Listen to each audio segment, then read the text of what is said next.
제자가 누구일까요? 라고 하는 제목을 가지고 우리 사순절 5번째 주에 말씀을 나누려고 합니다. 파도가 아무리 심하게 쳐도 잔잔케 하시는 예수 그리스도를 바라보며 이 자리에 나오신 여러분 한 분 한 분을 진심으로 환영합니다.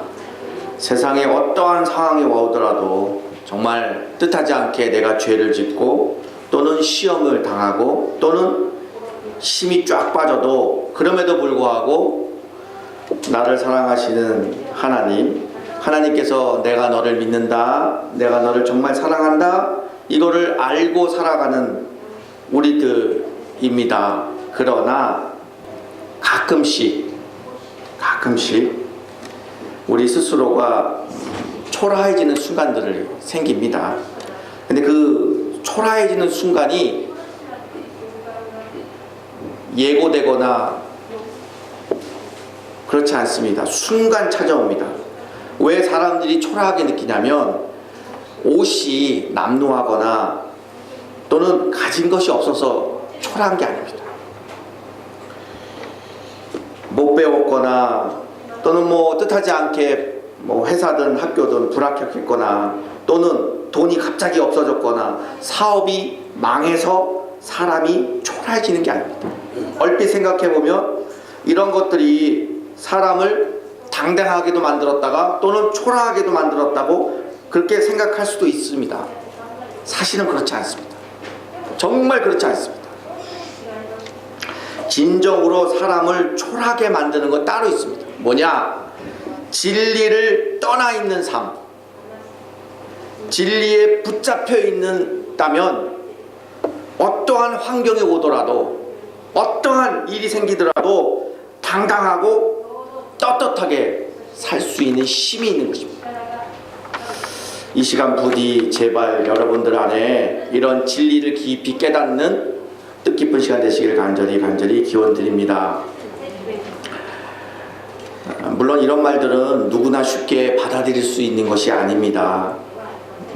이 땅에 소망을 두지 않는 영원한 하나님의 나라를 소망을 두고 사는 하나님의 백성들이라만 수긍할 수 있는, 인정할 수 있는 이야기입니다.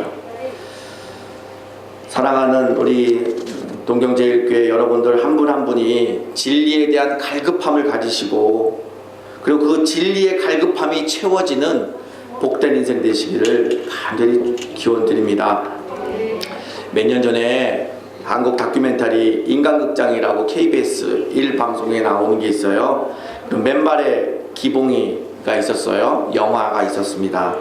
실제 주인공은 엄기봉 씨입니다. 이분은 어릴 적에 열병이 나서 정신지체 1급이에요.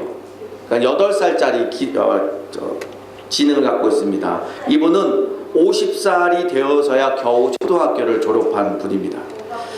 글을 몰라 무시당하고 8살짜리의 지능을 갖고 있지 않은 사람이라서 저 사람이 어떻게 세상을 살까, 뭐 때문에 저렇게 살까라고 많은 사람들이 의문을 가졌어요. 근데 이분은 제일 사랑하는 건 엄마였어요. 그리고 제일 잘하는 거는 달리기였어요. 몸이 불편한 엄마를 위해서 밥을 짓는 거, 새순물 떠서 대령하는 거, 집안일 하는 거, 그리고 엄마가 그렇게 좋아하는 감자를 삶아서 엄마를 드리는 거, 이게 기봉이에게 가장 행복한 순간들이었어요. 기봉에겐 2가지의 소원이 있었어요. 엄마 틀리해주는 거랑 글자를 배우는 거. 그래서 이 기봉이는 상금을 타서 엄마에게 틀리를 해주고 싶어서 마라톤 대회도 출전하고 막 이럽니다. 어느 날 엄마가 저녁 늦게 기봉이가 낮에 열심히 뛰고 있다가 밤에 늦게 엄마에게 감자를 삶아서 입으로 호호 불면서 엄마에게 하나 이렇게 건네줍니다. 호호 불 때 정상인들은 거리를 떠서 호호 부는데 기봉이는 지능이 8살짜리이기 때문에 입에 대고서 호호 불기 때문에 입이 다 그냥 벌겋게 부풀어 오른 거죠. 그 통증도 있고 엄마에게 웃으면서 감자를 줍니다. 그때 엄마가 영화에서 이렇게 얘기합니다. 기봉아, 넌 인생이 그리 행복하냐? 이렇게 물어요. 기봉이의 대답은 뭔지 아십니까? 네!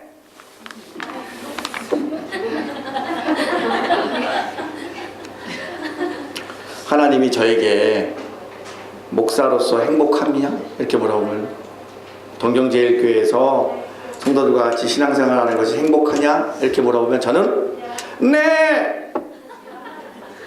라고 대답할 수 있습니다. 막 설레이는 마음으로 대답할 수 있습니다. 왜 그런지 아십니까? 물론 우리 교인들이 훌륭하시고 젠틀하시고 정말 경우 있으시고 다 좋지만 저는 진리를 알고 있고 진리 가운데 하늘의 약속을 쥐고 있기 때문에 어떠한 상황이 몰려오더라도 저는 꿈쩍 안 하는 것이죠.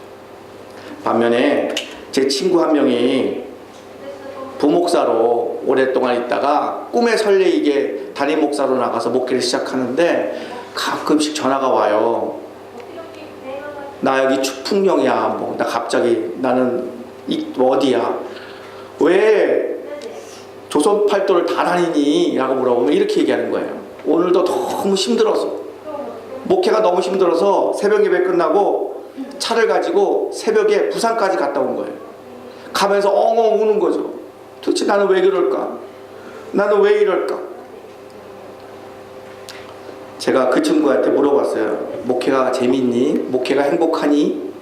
이렇게 물어보면 그 친구는 저한테 거꾸로 얘기해요. 너는 그럼 재밌니? 저는 서슴없이 얘기했어요. 네! 왜냐하면 진리, 제가 죽었다 살아나면서 거듭나고 난 이후에 진리의 말씀을 붙잡고 있기 때문에 그 말씀 때문에 제가 흔들리지 않는 거죠. 우리 교인들이 와서 저한테 무슨 얘기를 해도 사실은 제 마음 별로 안 흔들려요. 확고한 거죠. 교인들이 와서 목사님 이건 이렇게 해야 됩니다. 이해하시죠? 또 어떤 분이 와서 다르게 이런 건 어떻게 하시죠? 그러면 제가 또 이해하시죠? 목사님 생각은 도대체 있는 거예요? 뭐예요? A예요? B예요? 그래도 저는 진리 가운데 붙잡혀 있기 때문에 진리대로 가고 있다는 걸 알고 있기 때문에 좀처럼 주어진 환경에 속아서 마음이 주눅들거나 위축되지 않는다. 여러분 어떠세요? 예수 믿고 나서 진짜 행복하세요? 따지고 숫자를 세어보고 통장에 있는 돈을 생각해보고 예수 믿고 나서 내가 뭘 가지게 됐지? 뭘 소유하게 됐지? 따지지 마시고 정말 예수 그분으로 인해서 정말 행복하세요? 이렇게 물어보면 여러분은 어떻게 대답하실 거예요? 저는 우리 동경제일교회가 예수 그리스도를 통하여서 정말 행복하다. 내 영혼이 기쁘다. 가지고 있는 거, 소유, 내가 성취하고 이런 거 따지는 거 말고 예수 그분으로 인해서 진정 행복한 성도를 되시기를 간절히 축원드립니다. 그런데 솔직히 오늘 본문의 35절, 37절, 41절 예수를 3년 따라다니던 제자들도 엉뚱하게 얘기합니다. 37절 여짜오되 주의 영광 중에 우리는 하나는 우편에 하나는 좌편에 앉게 하소서. 41절 열제자가 듣고 야고보와 요한에 대하여 화를 냈거늘 이렇게 예수님을 3년 따르던 사람들 직접 배웠다는 제자들의 참모습입니다. 이들에게 손가락질 할 수 없습니다. 아무려면 예수를 직접 모시고 다니면서 보고 들은 제자들이 우리보다 못하지 않지 우리보다 훌륭한데 이런 이야기가 나온 거예요. 예수님께 직접 가르침을 받은 제자들이 이럴진데 우리들의 진짜의 모습은 어떨까요? 그들이 3년을 보고 배운 결과 이 정도라면 30년 동안 교회를 들락거렸던 우리들은 어느 정도의 한계를 가지고 있다는 것이 우리들의 현실이라는 거죠. 깨어있지 않으면 깨어있는 사람에게 붙어있지 않으면 제자들과 같이 이런 얘기를 한다는 것이죠. 결코 어거지가 아닙니다. 결코 어거지가 아닙니다. 순간입니다. 순간 제자들처럼 예수 이용해서 내 욕심과 욕망을 채우려고 하는 그런 사람이 될 수밖에 없다는 것이죠. 이런 제자들의 모습을 보고 참 제자가 무엇인지에 대해서 깊이 생각하게 됩니다. 예수님이 이 이야기를 들으시고 나서 43절, 44절, 45절 이렇게 얘기하십니다. 너희 중에 누구든지 크고 자란 자는 너희를 섬기는 자가 되고 너희들 중에 누구든지 으뜸이 되고자 하는 자는 모든 사람의 종이 되어야 하리라. 이렇게 말씀합니다. 이걸 받아들이는 사람은 거의 없어요. 45절 인자에 온 것은 섬김을 받으려 함이 아니라 도리어 섬기려 하고 자기의 목숨을 많은 사람의 대속물로 주려 함이라. 이렇게 말합니다. 이 본문의 내용을 가지고 여러분 그런 얘기 많이 들으셨지 않습니까? 교회 가거든 목사님 잘 섬겨라 이렇게 얘기하잖아요. 그게 얼마나 잘못된 얘기인지 여러분 이제는 아시잖아요. 그런 거 아닙니다. 우리가 정말 바른 정신으로 깨끗한 마음으로 선한 양심으로 오늘 본문에 읽으면 목사로서 교회를 유지하고 경영하기 위해 헌금을 많이 걷어들이기 위해 교회를 확장하기 위해서 이용하는 것이 아니라 정말 맑은 정신으로 이 43절, 44절, 45절을 읽으면 뭔가 하나님의 마음이 와닿기 시작하는 거예요. 43절, 44절 우리 못해요. 하나님 아셔요. 우리의 성정, 우리의 가지고 있는 이 양심, 윤리를 가지고는 남을 섬길 수가 없어요. 그렇기 때문에 45절 진리를 말씀하시고 예수가 그렇게 사신 거예요. 정말 그렇게 사셨어요. 그 은혜로 인하여 우리가 뭔가 새로운 세상을 만들 수 있고 그 세상에서 우리가 살 수 있다는 것을 여러분은 저보다 세상을 오래 사신 분이 여기에 많이 계세요. 저보다 많이 오래 세상을 살아보신 분들에게 제가 한번 여쭤볼게요. 이 세상은 정말 이 말씀대로 살면 섬기고 사람에게 종이 되려고 말하고 그렇게 살면 손해를 봅니까? 아니면 손해를 보지 않습니까? 내가 약점을 보이면 내 약한 모습을 보이면 세상 사람들을 나를 어떻게 다루십니까? 세상은 평등할까요? 이렇게 살면 예수가 말씀하신 대로 살면 우리 손해 안 볼까요? 내가 가지고 있는 돈 세상 사람들에게 안 뺏길까요? 1789년 7월 14일 여러분도 잘 아시는 것처럼 프랑스 혁명이 일어났어요. 자유, 평등, 박해 세상이 온통 뒤집어졌어요. 그리고 나서 사람들은 세상이 좋은 세상이 될 줄 알았어요. 그리고 민주주의의 꽃이 피었다고들 많이들 얘기했었죠. 그러나 뉴스 밖에 있는 진짜 우리들의 삶은 드라마 안에 있는 내용이 아니라 드라마 밖에 살아가는 우리들의 삶은 어떤가요? 지금 세상은 이슬람이라고 하는 아주 보수적인 나라에도 2010년 12월 튀니지에서 혁명이 한 번 일어나고 나서 각 나라들마다 민주주의 혁명들이 지금 막 일어나고 있습니다. 그러면 세상은 정의로워야 되지 않겠습니까? 겉으로 보면 그렇게 보이지만 속은 다릅니다. 신분 제도가 없어졌습니다. 쌍놈, 양반 이런 거 없습니다. 교회 안에도 지금은 없습니다. 하지만 우리들이 살고 있는 이 세상은 우리들 각자를 바라볼 때 몸값이라고 얘기합니다. 몸값. 그 사람이 가지고 있는 스펙을 저울에 담아 그 사람의 가치를 결정하는 시대에 우리들이 지금 살고 있습니다. 정말 상상할 수 없는 일인 겁니다. 돼지고기를 저울에 달아 가격을 매기는 것이 몸값이라고 얘기하는 거죠. 불평등하고 차별을 받고 억압 이런 시대에 우리들이 지금 살고 있습니다. 그런데 정의로운 세상을 만드는 것이 왜 이렇게 어려운지 여러분 아십니까? 세상 사람들은 정의, 평등한 세상, 평등 알고 있습니다.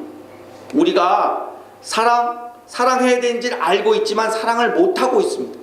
그거랑 똑같은 원리로 세상 사람들은 평등, 사랑, 자유, 박해 다 알고 있지만 세상 사람들은 그걸 못합니다. 왜 그런지 아십니까? 하려고 하는 의지가 없기 때문에 그렇습니다.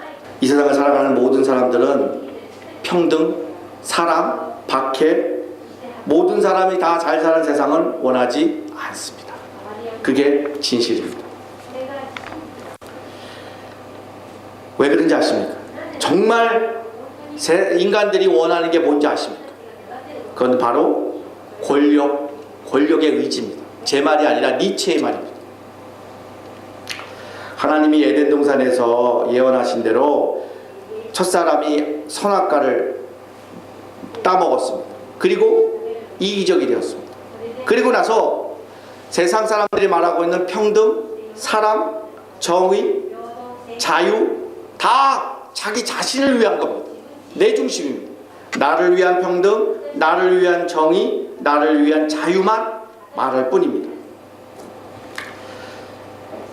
그래서 인간은 인간을 해치는 늑대로 타락하게 된 것입니다. 우리가 솔직히 내숭을 우리가 속마음과 겉마음이 다를지라도 정말 우리 안에는 하나님의 말씀대로 살고 싶고 하나님의 뜻대로 살고 싶지만 우리를 그냥 안 놔둡니다. 나를 자꾸 흔듭니다. 우리가 인생의 고비들이 있잖아요. 초등학교, 소학교 졸업하면 중학교, 중학교 졸업하면 대학교, 취업. 우리가 넘어야 할 산들이, 고개들이 있습니다. 그리고 기업들도 마찬가지입니다. 기업들도 매번 해야 할 계약건이 있습니다.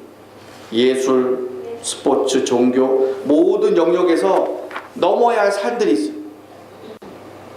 1등을 해야 하고 골을 더 넣어야 되고 상대 기업을 망쳐야 돼요. 꺾어야 돼요. 모든 인간들은 선악과를 따먹은 인간이었기 때문에 경쟁하고 경쟁에서 이겨야만 행복하다고 착각을 하고 이렇게 살아가고 있습니다. 그러다 보니까 어디서 와서 무엇을 하다가 사는지 어디로 가고 있는지 아무도 모르고 혼돈, 공허, 허무 이렇게 흘러 가고 있는 겁니다. 그런 인생들에게 주님은 이렇게 말씀하십니다. 인자가 온 것은 섬김을 받으려 함이 아니라 도리어 섬기려 하고 자기의 목숨을 많은 사람의 대속물로 주려 함이라. 끝없이 모든 것을 소유하려고 하고 자기의 권력을 뻗쳐서 많은 사람들을 자기 마음대로 휘두르려고 하는 타락한 인간들, 그들의 근본은 외로움입니다. 이런 외로움들을 치우기 위해서 오늘도 세상 사람들은 쾌락하고 자극하고 향락을 쫓고 있는 것이죠. 그들의 마지막은 허무입니다. 그들의 마지막은 하나님을 잃어버린 세상의 마지막은 지옥입니다. 우리는 이 아침에 우리 주님은 우리에게 은혜의 길, 구원의 길을 열어주십니다. 우리가 대가를 치르는 것보다도 친히 하나님께서 대가를 치러주셨습니다. 그게 바로 45절 자기의 목숨을 많은 사람의 대속물로 주려 함이니라. 이 말씀은 우리를 왕같은 사람으로 만들어 주시겠다는 겁니다. 서로가 예수의 죽음으로 인하여 우리는 구원받고 하나님의 자녀가 돼서 하나님 나라의 왕이 된다는 겁니다. 왕이 돼서 서로가 서로를 섬기는 새로운 세상에 대해서 말씀하고 계시는 것입니다. 사실 이 자리에 있는 여러분들이 일반 상식으로 생각하시면 복음, 성경에 나와 있는 그 복음이 이해가 안 됩니다. 보세요. 우리가 보지도 못한 인류의 조상의 죄가 우리에게 그대로 유존됐다고 말하는데 그게 여러분 이해가 되십니까? 그리고 그 죄를 해결하기 위해서 하나님의 아들 예수 그리스도께서 인간의 몸으로 이 땅에 오셨다는 것도 설득력이 우리의 논리로 이해가 안 될 수도 있습니다. 그리고 그분은 남자를 모르는 동정녀, 그 동정녀의 자궁 속에서 10달을 지내고 그곳에서 태어났다고 얘기하는데 여러분 그거를 믿으십니까? 이해가 되십니까? 그런데 더 이해할 수 없는 것은 우리의 조상도 아니고 내 할아버지도 아니고 팔레스타인의 목수의 아들이 우리를 대신해서 죽고 우리의 죄가 그 사람의 죽음에 의해서 용서받았다는 내용입니다. 그리고 그 목수의 아들이 무덤 속에서 살아났다는 겁니다. 그리고 육신의 몸을 입고 하늘로 올라간 것처럼 이 자리에 있는 우리 모두도 죽음에서 살아나서 하늘의 집으로 등극하여, 왕으로 등극하여 올라간다는 사실입니다. 여러분, 이해가 되십니까? 제가 말한 모든 내용들은 사실입니다. 지금은 뿌연 안개 같지만 마지막 날 하나님께로 갈 때에는 확실하게 모든 것을 다 깨닫게 될 것입니다. 복음의 내용은 이런 겁니다. 세상이 요란하고 세상이 싫어해도 할 말은 해야 합니다. 맞을 각오를 가지고 이 진리는 이야기해야 합니다. 이 시간에도 제가 어떠한 탄압이 오고 설령 저에게 죽음의 위협이 온다 할지라도 저는 할 말은 해야 합니다. 우리는 죄인입니다. 우리 스스로는 그 죄에서 빠져나올 가능성이 전혀 없습니다. 하나님의 도움이 필요합니다. 하나님은 그러한 우리들을 죄의 삭인 사막에서 건져내기 위해서 아들을 보내주셨습니다. 그 아들은 아버지가 시키는 대로 이 땅에서 자기를 비우고 원수의 유익을 구하는 십자가의 삶을 사시다가 결국 저주받은 자들이 매달리는 십자가에서 돌아가셨습니다. 그 죽음은 창세 전에 택함을 받은 하나님의 백성들을 죄에서 구원해 주시는 대속 죄물 죽음이셨습니다.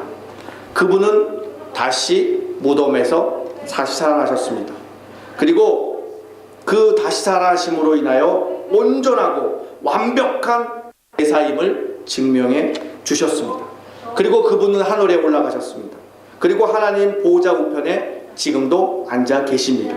우리 성도들은 바로 그러한 영광의 삶을 그대로 우리 가운데 임할 것을 믿고 살아가는 것입니다. 이게 복음의 내용입니다. 세상 사람들이 죄인이다 얘기하면 누가 좋아하겠습니까? 정말 열심히 살고 성실하게 사는 사람들에게 죄인이라고 하면 누가 좋아하겠습니까? 예수님께서는 따르는 제자들에게 이렇게 얘기하셨어요. 여우도 굴도 있고 공중의 새도 거처가 있으되 인자가 머리 들 곳이 없다라고 말씀하셨어요. 정말 예수를 바르게 따라가는 사람들이 각오해야 될 것은 예수를 따르면 어떠한 정치적이나 경제적인 유익이 있지는 않습니다. 머리 들 곳 없는 분이 예수님입니다. 예수 믿으면 가난할 수도 있고 고난을 당할 수도 있는 각오가 되어 있어야 되는 것입니다. 예수님께서 자기의 목숨을 바쳐가며 예수를 따르고자 하는 제자들에게 이렇게 당부하셨어요. 나를 따르거든 자기를 부인하고 십자가를 지고 따르라 라고 말씀하셨어요. 예수의 말씀은 말만 하지 않습니다. 그렇게 그대로 사셨던 것입니다. 즉 예수의 참자제가 되는 길은 바로 십자가의 길과 자기 부인이죠. 그게 바로 예수의 삶입니다. 예수가 누구시냐? 예수는 십자가와 자기 부인의 삶이셨던 것이죠. 무조건 예수 믿으면 복받고 잘 먹고 잘 살게 된다. 이렇게 누구도 믿지 않는 정치인의 공약과 같은 신기루만을 말하는 것이 예수 그리스도의 내용이 아닙니다. 정말 이렇게 믿고 예수 믿는다면 나중에 큰 낭패를 당합니다. 감언이설로 사람들을 속일 수는 없습니다. 정말 참 복음, 그리스도의 섬김, 그리스도의 자기 비움이 사람들에게 전해져야 되고 그 내용이 사람들의 심령을 감동을 줘야 되는 것입니다. 문제는 이 참 복음이 세상에서 환영을 받지 못합니다. 복음은 세상으로부터 심한 비난과 비판을 받을 수 있습니다. 왜냐하면 세상 사람들은 자기들이 세상의 왕인 줄 알고 이렇게 살고 있습니다. 그런데 그런 사람들에게 너는 죄인이야, 예수를 믿지 않으면 구원받지 않아, 이렇게 얘기하면 세상 사람들은 우리를 미워할 것입니다. 정말 자기의 능력, 자기의 실력, 자기의 주목을 믿고 험한 세상을 헤쳐가며 살아가는 사람들에게 당신이 예수 그리스도의 은혜 안에 들어오지 않으면, 그렇게 살지 않으면 지옥 갈 것입니다 라고 말하면 그 사람들은 정말 우리들을 고마워하지 않습니다. 지긋지긋한 가난 이제 좀 면하고 좀 편하게 먹고 살고 애들 좀 가리키고 싶은데 거기에 목숨을 걸고, 딴 건 모르겠지만 내 자식만은 내가 제대로 가르치겠다, 거기에 목숨을 걸고 살아가는 사람들에게 예수 믿으면 당신의 욕심과 세상의 자랑과 정력을 다 버리고 당신의 모든 것을 버려야만 십자가의 길을 살 수 있습니다 라고 말한다면 그 사람들은 정말 우리를 비난하고, 또 이렇게 말하면 누가 예수를 신나게 신이 나서 기뻐서 따라갈 수 있는 사람이 몇 명이나 되겠 수 있겠습니까? 이 자리에 있는 여러분들도 마찬가지입니다. 정말 우리 모두가 소원 성취, 내 욕망과 욕심을 채우기 위하여 예수를 따르지 않고 정말 복음이 도대체 뭐고 하나님이 무엇인지를 알고 거기에 진리 안에 갈급함을 가지고 따르지 않는다면, 우리가 늘 얘기하는 것처럼 오늘도 정한수 떠놓고 자기의 유익을 비는 불쌍한 사람으로 전락할 수밖에 없다는 것입니다. 분명히 우리는 알아야 됩니다. 하나님이 창세 전에 우리를 택하신 것입니다. 그리고 당신의 자녀로 삼기 위해서 작정하신 겁니다. 그리고 십자가의 길, 자기 부인의 길을 사신 것입니다. 세상 사람들은 우리들을 변명을 부릅니다. 그리스도인이라고 부릅니다. 그게 변명입니다. 예수 닮았다는 거죠. 예수쟁이. 이렇게 교회 다니는 사람들은 말이 다 똑같이 얘기해요. 어떻게 닮았어요? 그거 훌륭한 얘기죠. 그리스도를 닮았다는 거니까. 예수를 믿고 그 은혜를 알게 되면 고맙고 고마워서 그분의 그 그리스도가 가신 그 길을 따라가는 것이 바로 그리스도인의 삶이 아니겠습니까? 그게 바로 하루하루 종말론적으로 정말 주님이 언제 오실지 모르는 그런 마음을 가지고 하루하루 살아가는 것이 진짜 그리스도인들 아니겠습니까? 사랑하는 성도 여러분, 정말 우리는 이 시간 결단을 내려야 합니다. 정말 우리 인생에 가감없이 천국을 사모하며 마지막 날 주님이 우리를 맞이할 그날을 기억하면서 주어진 이 소중한 인생 시간, 나머지 인생을 큰 결단을 내려야 합니다. 진리를 떠난 사람들은 자신들의 지위를 이용해서 자신들의 권위에 도전하는 사람들을 몰아치거나 함정에 빠뜨려서 그 사람들을 힘들게 합니다. 기득권을 갖고 있는 자들이 하는 형태가 바로 이런 것입니다. 예수는 왕이셨습니다. 예수 그리스도는 세상의 온 우주의 왕이십니다. 그 왕이 왕 노릇하지 않으시고 우리들을 살리시기 위하여 낮고 낮게 마지막 목숨마저도 십자가에서 갈기갈기 찍혀 돌아가신 것입니다. 그 은혜를 깨닫는 자들만이 그렇게 살 수 있다는 것을 말씀하시는 것입니다. 우리의 윤리, 도덕 가지고는 안 되는 겁니다. 저 사람은 원래 이렇게 착해요. 법 없이는 살 수 있어요. 목사님, 저분 법 없이는 살 수 없어요. 법 없이도 살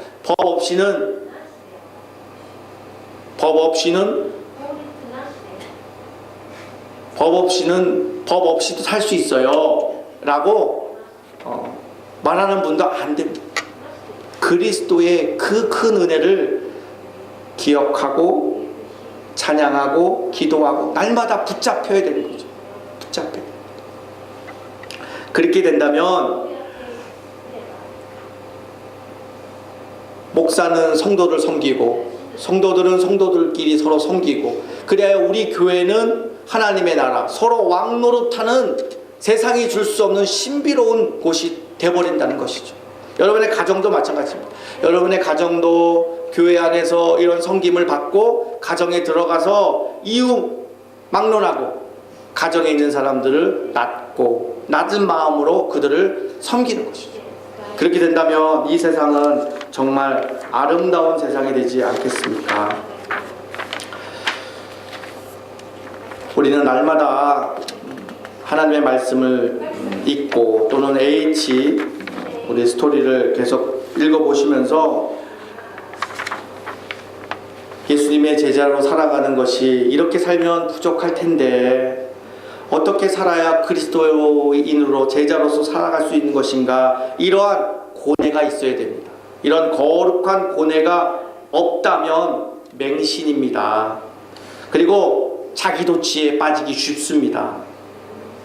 사랑하는 성도 여러분, 천국과 지옥의 갈림길에서 우리는 무엇을 선택해야 될 선택권도 없었고, 그리고 어디가 좋은지도 모르고 방황하던 우리들에게 예수 그리스도의 십자가 철저하게 낮아짐으로 인하여 우리는 우리의 마지막 종착지가 천국임을 알게 되었고, 그것까지 가는 데에 우리를 지켜주신다는 것을 우리는 확신을 합니다. 정말 예수의 성김, 예수의 십자가, 예수의 자기 부인을 우리가 깊이 깨닫고 내 삶 가운데 누구를 만나든지 그들을 섬기고 그들이 정말 잘 되기를 바라면서 그들을 위하여 기도하고 그들을 정말 뜨겁게 사랑할 수 있는 그리스도의 참 제자의 삶이 되겠노라 라고 우리 모두가 이 시간에 간절히 하나님 앞에 결단하는 귀한 시간 되시기를 빌겠습니다. 기도하시겠습니다. 아버지 하나님, 복음을 통하여 온 성도들에게 어떻게 살아야 될지를 가르쳐 주심을 감사합니다. 우리 예수님은 우리같이 참 부족한 우리들을 살리시려고 왕이심에도 불구하고 죄인들이 달려야 될 십자가에 못 박히시고 철저하게 스스로를 부인하시면서 존귀와 영광을 받지 아니하시고 천하고 천한 곳에 거하셨던 예수 그리스도의 놀라운 희생을 기억합니다. 저희들이 잃어버리지 않게 하시고 마음속 깊이 헤아리며 오늘도 나는 어떻게 살아야 될지를 깊이 고뇌하며 진리가 우리를 인도하시는 삶이 될 수 있도록 인도해 주시옵소서. 인자가 온 것은 섬김을 받으려 함이 아니라 도리어 섬기려 하고 자기 목숨을 많은 사람의 대속물로 주려 함이라고 했던 주님의 십자가를 죽는 날까지 붙잡을 수 있도록 인도해 주시옵소서. 믿고 감사하며 예수님의 이름으로 간절히 기도드리옵나이다. 아멘.